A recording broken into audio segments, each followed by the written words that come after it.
प्रिय विद्यार्थियों, मैं डॉक्टर एम के Sharma, associate professor in maths, government college Rajgarh Alwar, आज बीएससी पाठ प्रथम गणित वर्ग के विद्यार्थियों के लिए अध्याय संख्यांक फलन, जनक फलन एवं पुनरावृत्ति संबंध के बारे में आज प्रारंभ करने जा रहा हूँ। सर्वप्रथम मैं आपके लिए संख्यांक फलन क्या होता है और रेखिक पुनरावृत्ति संबंध जो होता है उसका किस प्रकार से हल निकाला जाता है उसके बारे में आपसे डिस्कस करूँगा। सर्वप्रथम मैं आपको ये बतलाता हूँ कि संख्यांक फलन क्या है, विविक्त संख्यांक फलन क्या है। कोई फलन जिसका प्रांत पूर्ण संख्याओं का समुच्चय तथा परिसर वास्तविक संख्याओं का समुच्चय होता है, विविक्त संख्यांक फलन कहलाता है या संख्यांक फलन कहलाता है।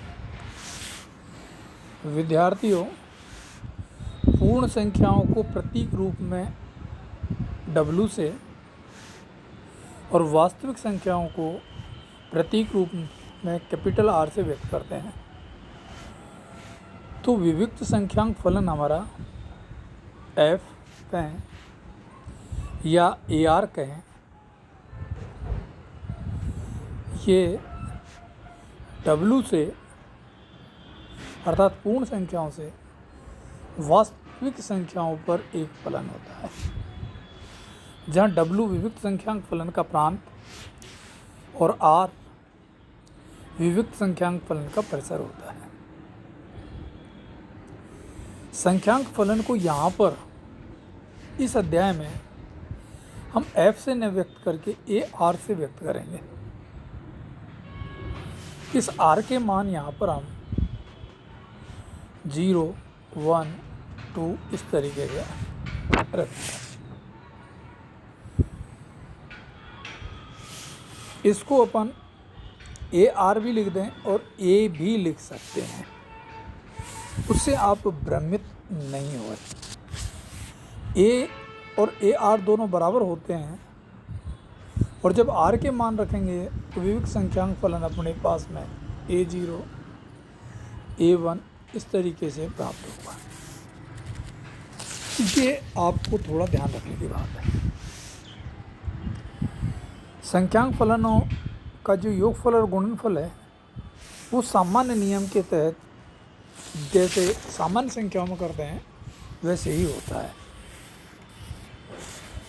इसके आगे मैं आपके लिए रेखिक पुनरावृत्ति संबंध का हल किस प्रकार से निकालते हैं वो थोड़ा सा आपसे डिस्कस करने जा रहा हूँ। विद्यार्थियों, संबंध P0AR plus P1AR minus 1 plus P2AR माइनस 2 plus dot dot dot plus PKAR minus K बराबर FR, और ये जो R है ये greater than equal to K है।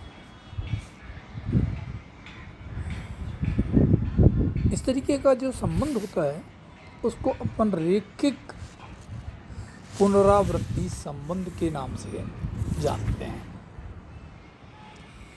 ये अपन को ध्यान रखना पड़ेगा। इसका हमको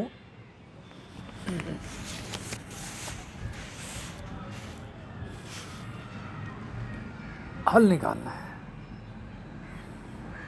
रेखिक पुनरावृत्ति संबंध ये एक समीकरण के रूप में मैंने आपको बताया, लेकिन आप अगर इसकी परिभाषा के बतौर अगर इसको देखना चाहें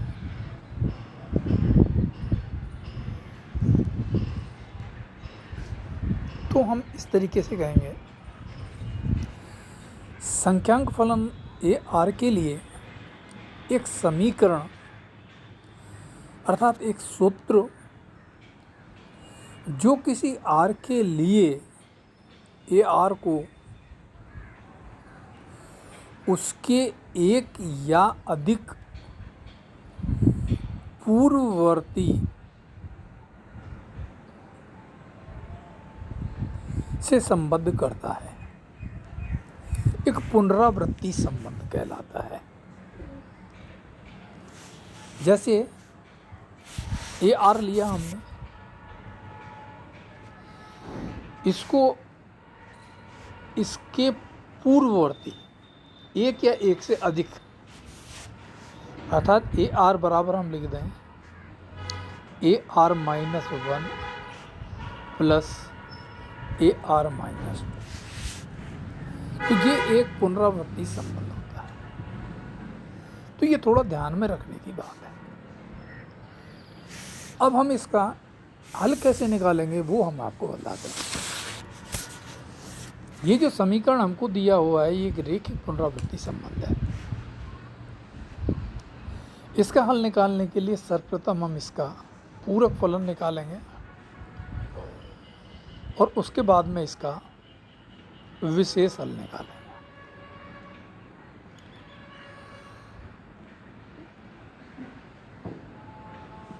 ये जो समीकरण नंबर 1 दर्शाया हुआ है, इसके बाएं पक्ष में ए आर बराबर एम की power R, A R minus 1 बराबर एम की power R minus 1 dot dot dot A R minus K बराबर एफ एम की पावर आर माइनस के तथा एफ आर बराबर 0 रखते हैं। ऐसा रखते हैं तो समीकरण 1 का परिवर्तित रूप अपने पास में आएगा P0 m की power r plus P1 m की power r minus 1 plus dot dot dot plus PK m की पावर r माइनस के बराबर 0। अब हम विद्यार्थियों बाएं पक्ष में m की पावर r माइनस के का भाग दे देते हैं। आपके पास में समीकरण 2 m की के घात के रूप में आपके पास में प्राप्त हो जाएगा। अर्थात इसको जब हम हल करेंगे m के लिए तो हमारे पास में m के मान प्राप्त हो जाएंगे, अर्थात m1 m2 dot dot dot m के। इन्हें हम रैखिक पुनरावृत्ति संबंध जो समीकरण दिया हुआ है उसके अभिलक्षण मूल कहेंगे। अब ये जो अभिलक्षण मूल हमको प्राप्त हुए हैं इनके लिए विभिन्न स्थितियां बनती है। ये जो समीकरण नंबर 2 है इसके सभी अभिलक्षण मूल वास्तविक एवं अलग अलग हैं, अर्थात m1 m2 dot dot dot m के हैं। तो उस स्थिति में समीकरण 1 का जो पूरक फलन होगा वो हमारे पास में पूरक फलन बराबर कॉम्प्लीमेंट्री फंक्शन CF बराबर C1 m1 की power r plus C2 m2 की power r plus C3 m3 की power r dot dot dot CK mk की पावर r हो जाएगा। यदि सभी मूल वास्तविक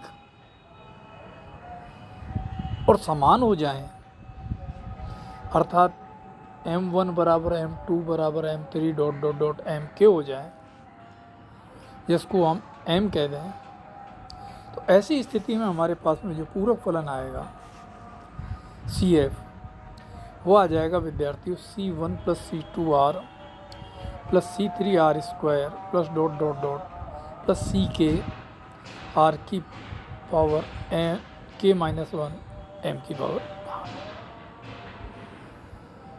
तीसरी स्थिति ये भी हो सकती है विद्यार्थियों, अभिलक्षण मूल आपके सम्मिश्र भी आ सकते हैं,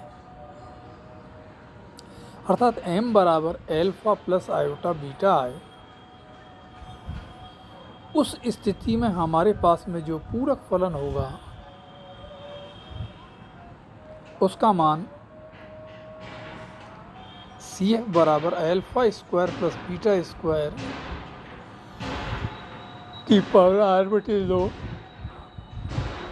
इन bracket C1 cos r theta plus C2 sine r theta. और यहाँ पर ये जो थीटा है ये tan इनवर्स बीटा बटे अल्फा के बराबर हो जाएगा। रेखिक पुनरावृत्ति संबंध के अंदर एफ आर का मान 0 होने पर जो पूरक फलन होगा वो ही उस रेखिक पुनरावृत्ति संबंध का विशेष पूर्ण हल हो जाएगा।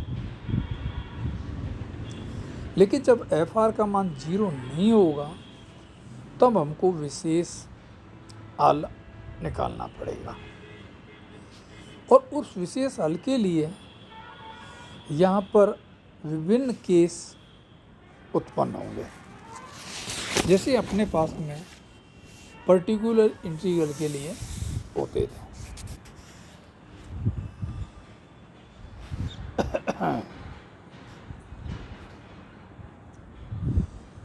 विद्यार्थियों पुनरावृत्ति संबंध जब एफ आर 0 नहीं है तो केस फर्स्ट, जब एफ आर आर में m घात का बहुपद अर्थात एफ आर बराबर C0 r की power m plus C1 r की power m minus 1 plus dot dot dot Cm तथा एक अभिलक्षण समीकरण का मूल नहीं है। इस स्थिति में पुनरावृत्ति संबंध 1 का जो विशेष हल है वो हमारे पास a की पावर p r बराबर a0 r की power m plus a1 r की power m minus 1 plus a2 r की power m minus 2 plus dot dot dot a की पावर n तक आएगा। अभिलक्षण समीकरण का n कोटि का मूल हो, अगर कोई मूल नहीं होगा तो स्थिति ये होगी, और अगर अभिलक्षण समीकरण का n कोटि का कोई मूल है उस स्थिति में जो विशेष हल होगा वो निम्न प्रकार से होगा। ए पी आर बराबर a0 r की power m plus a1 r की power m minus 1 plus dot dot dot a की पावर m। तीसरी स्थिति में जब एफ आर बराबर a की पावर r है तथा a अभिलक्षण समीकरण का मूल नहीं है, उस स्थिति में विशेष हल अर्थात पर्टिकुलर सॉल्यूशन जो है वो ए पी आर बराबर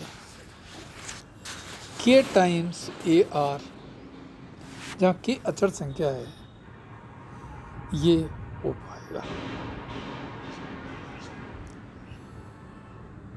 और केस फोर्थ के अनुसार जब एफ आर का मान हमारे पास में ए आर तथा ए अभिलक्षण समीकरण का n कोटि का मूल है, यहाँ ऊपर वाले केस में अभिलक्षण समीकरण का वो मूल नहीं था, लेकिन यहाँ पर वो अभिलक्षण समीकरण का n कोटि का मूल होता है। उस स्थिति में जो विशेष हल होगा वो विद्यार्थियों आपके पास में है। विशेष हल पी एस बराबर पर्टिकुलर सॉल्यूशन बराबर ए की power P R equal to K times R की पावर एन ए की पावर आर होगा, जहाँ के जो है विद्यार्थियों ये एक अचर संख्या के रूप में आपके लिए प्राप्त होगी। और एक केस और भी हमारे पास में इसका आता है, जिसमें ये कह रहा है कि जब एफ आर जो है वो कोसाइन बीटा आर हो जाए या साइन बीटा आर हो जाए, हो सकता है वो, तो ऐसी स्थिति में भी विशेष हल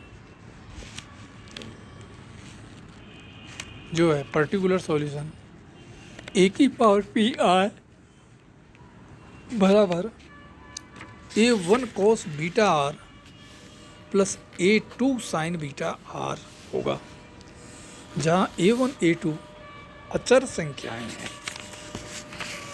तो इस तरीके से विद्यार्थियों जो रेखिक पुनरावृत्ति संबंध होता है उसके हम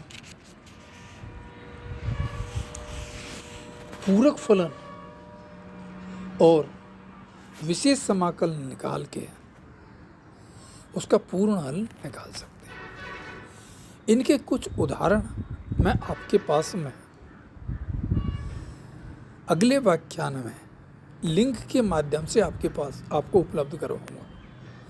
आज इसका सैद्धांतिक पक्ष आप पढ़ें और कोई परेशानी हो तो पुस्तक में देख के मेरे से डिस्कस करने की कोशिश करें। वैसे मैं आपके लिए एक एडवाइस दूं, जिस तरीके से अपन ने पीछे की कक्षाओं में अवकल समीकरण को पढ़ा था और वहाँ पर विशेष समाकलन निकाला था, तो वो जो सूत्र होते हैं वो सूत्र रूप में यहाँ पर है। इस चीज़ को आप याद रखने की कोशिश करें।